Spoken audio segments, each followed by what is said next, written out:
Alexa, play a music. Getting the last tune-in station you listen to, 1FM.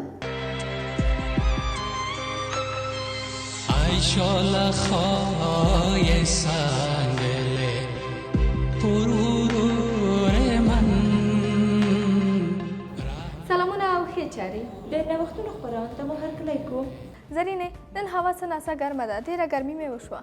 هو نن هوا څه نه څه ګرمه ده، خدای خبر چې څو درجو ته به پورته شوې وي. دا چې څو درجو ته پورته شوي الکسا به راته ووایي.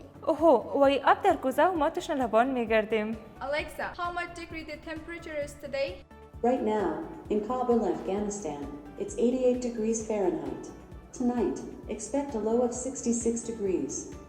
رښتیا خالدې ګرمي دې ځکه وشوه ځکه چې الکسا وویل چې نن اسمان شین او هوا ګرمه وه. لیدونکو ته باید ووایو چې دا یو ورکې لاود سپیکر دی، کوم جادویي الاودین نه دی. همداسې ده، دا د الکسا ځیرک لاونډ سپیکر دی چې د امازون شرکت لخوا جوړ شوی دی. که څه هم دغه لاود سپیکر پخوا جوړ شوی خو په افغانستان کې لا هم ډېر خلک یې په هکله معلومات نه لري. لومړی کمال یې دا دی چې په وړو کې ځان باندې ډېر لوړ او روڼ غږ لري. تاسو کولی شئ چې له الکسا نه غوښتنه وکړئ. الکسا پرته له ځنډه اطاعت کوي. مثلا تاسو کولی شئ چې د الکسا نه د موسیقي، خبرونو، د هوا د حالاتو غوښتنه وکړئ. دا یې پرته له ځنډه درته وایي. که تاسو غواړئ چې غږ یې ټیټ یا جګ شي یوازې غږ پرې وکړئ. خو پام وي چې د الکسا پښتو او دري ژبه نه ده زده، یوازې په انګلیسي ژبه پوهیږي. بالکل همداسې ده او الکسا کولی شي چې تاسو ته غږیز کتابونه هم خپاره کړي. تاسو کولی شئ چې الکسا سره خپل موبایل د بلوتوث له لارې ونښلوئ. Alexa, connect to my phone. Searching.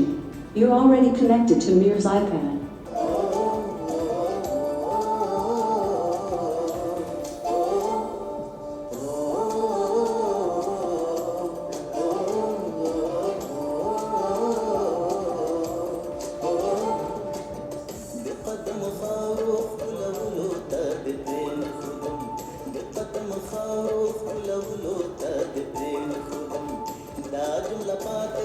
Alexa, turn off.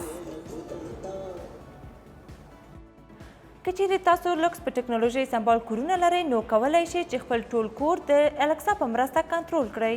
هو مثلا که ستاسو د کور توکي الکترونیکي وي الکسا یې درته کنټرولوي.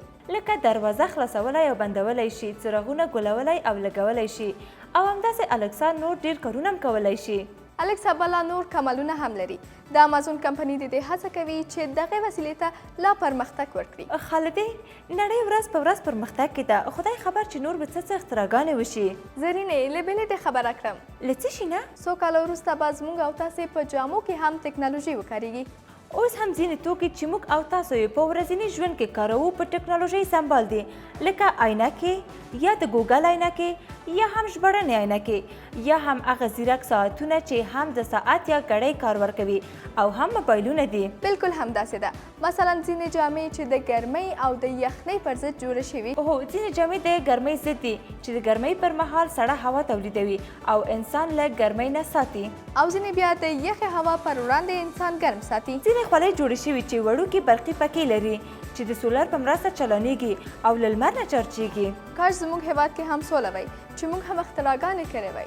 هو ځکه افغانانو کې هم ډېر نوښتګر خلک شته او کولی شي چې اختراعات وکړي. او موږ هڅه کوو چې تر دې وروسته تاسو ته د افغانانو اختراعات معرفي کړو. تر بلې خپرونې مو په لوی خدای سپارو. الله مو مل شه.